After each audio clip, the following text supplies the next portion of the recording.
A new research center survey of the United States adults finds that the social media landscape in early 2018 is defined by a mix of long-standing trends and newly emerging narratives on social media. In this documentary, we will explore just how much that impact has on social media users today.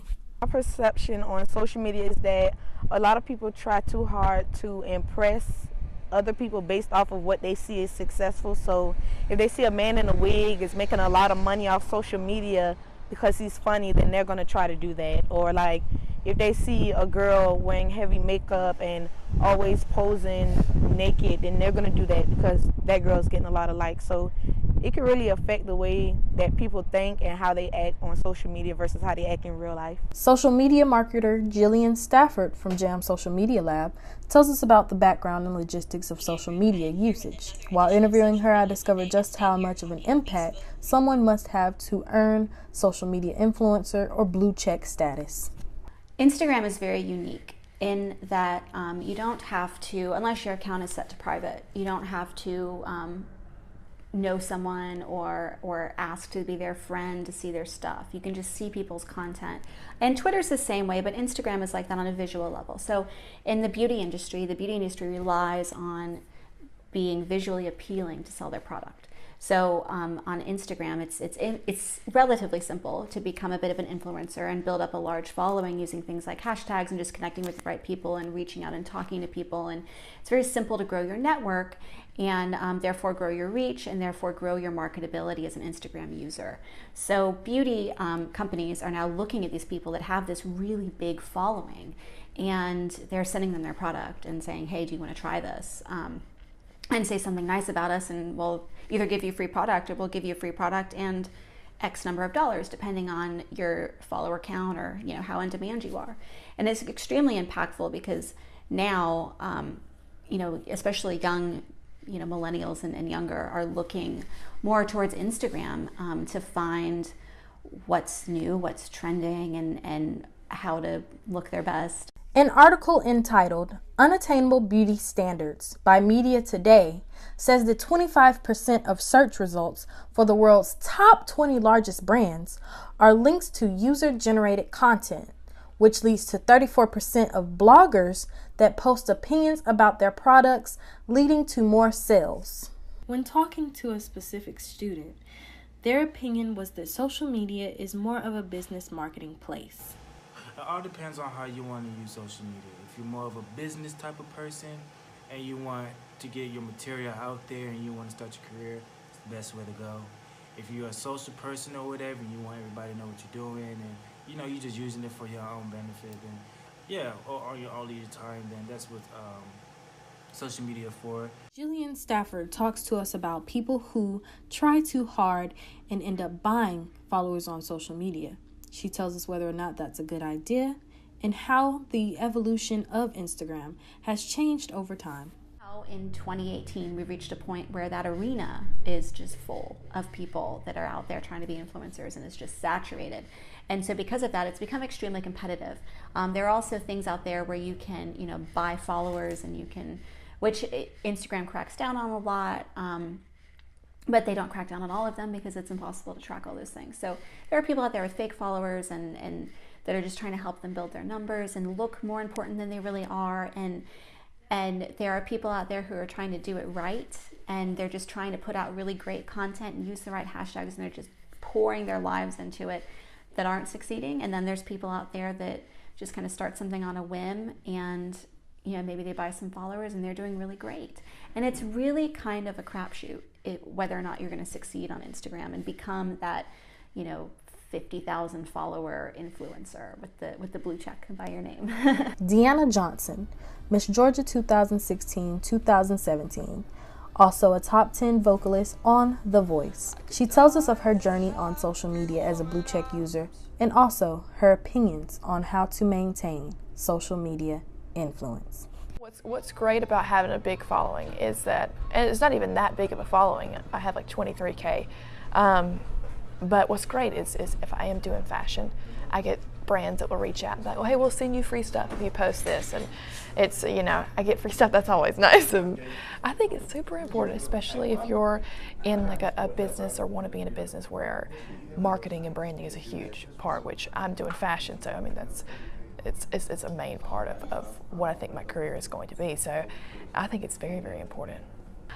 I don't know. I don't think that it's a good idea to pay for followers and pay for likes. I don't know. I just don't think that's it's not authentic, but I don't think it benefits you in really any way. If a brand's reaching out to you because they think that you can sell a product and all of your followers or a majority of your followers are fake profiles, they're going to see very quickly that you can't sell a product because, I mean, only 20% of your followers bought something, and then they're like, well, she's not a really good investment. I actually had no idea what a blue check was, like, until I got it and somebody was like, oh my gosh, like, you're verified, you know? I was like, I don't know what that is. But yeah, I mean, I got it when I was on The Voice. After you reach like you made it so far in the competition, they gave you one. But yeah, I don't think there was any kind of pressure that came with it, probably because I didn't know what it was.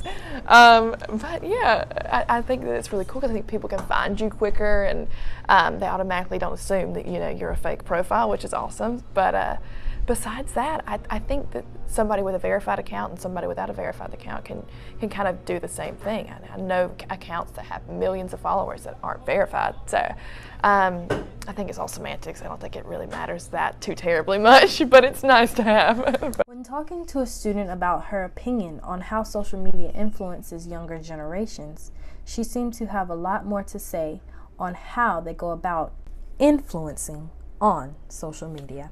I wish people would be themselves, like true to themselves and true to who they really are, because that's a message that you're putting out, especially when you have a platform, when you have younger girls watching, even older girls. But my focus really is the younger generation, because they look up to you. No matter what, they will look up to you. Some girls go out and they base everything that they do on what they see on Instagram. Social media has done a lot to change the beauty industry. Whereas when I was growing up, when I was in high school, and I might date myself here, but you know, we didn't have YouTube, we didn't have Instagram, we didn't have Facebook, we didn't have these beauty bloggers and influencers telling us how to you know, make eyeshadow look really great, or how to, you know, do your eyebrows. And we just kind of had to open up an issue of Cosmo and try our best. And it was a lot of trial and error, and there wasn't as much of a focus on makeup application and beauty products in general in the 90s. And because of that, in the 90s, you had 10 and 12-year-olds who looked like 10 and 12-year-olds with a little bit of sparkly lip gloss that maybe tasted like Dr. Pepper, and that was it. And now, in 2018, I look at these kids, and I mean, they're like 11 years old, and they've got contour, and their brows are like bam, and they're just, I mean, they are really good at applying makeup. And I attribute that to, you know, YouTube, Instagram, and the influencer market. And I don't see anything wrong with wearing a bunch of makeup, but it's really funny how fast, you know, over the span of 20 years, the tween age went from being very innocent and childlike to suddenly looking like a runway model, all because of social media. I reached out to Amari Proctor, who is a YouTuber and also well known on Instagram for her creative makeup looks. She has went viral for several of these looks and told us her perspective on how it felt to be in beauty industry influencer on social media. I just don't care about requirements and stuff. Like, I just post my pictures and go, because I feel like when you try to focus on what you need to have to get to a certain place, you just become like fake. Like, you're just doing it just to get to that point, versus I'm just posting whatever and it's relatable, and I like actually talk to the people that follow me and I follow them back and all type of stuff, because it's just Instagram. Thing was, the last thing I thought I'd ever go viral for was the squiggly brow. Yeah, the dumbest thing ever. That started, and then right after that, I posted a picture with the black pop-up girl. And I didn't even think it was gonna go crazy, but it was posted everywhere. BET, Essence, Anastasia Beverly Hills, and what was the other one? It was some other one I can't think. And I'm just like, wow, what the heck? And then ever since then, I've just been posting stuff, and it's just been going crazy. Overall, I believe that social media's ultimate goal is for people who are trying to brand themselves in a unique and creative way. So, when you're on social media and you're trying to build a following, you're trying to hone your craft, like, be you. Because you, whatever you're doing, is enough. You are enough. And you're really good at what you do, no matter what it is, because you're the one who's doing it and you're putting your unique spin on it. And no matter what you're doing, you have something of value to share with the world. So focus on taking your spin on things, and instead of listening to the noise, silence it. Say, how do I feel about this? What am I making? What am I doing? What am I producing that's good and valuable? And let me show that to the world, and people are gonna like it regardless. I think there's like an argument of is social media negative or positive, but I think because there's such diversity, because I think at this point everybody has a social media. You get into a peek into people's lives from all over the world. So I think that the main thing it's doing is showing the diversity of beauty, that there are so many types, it comes in so many shades, it comes in so many sizes. And I think that social media has contributed greatly to that.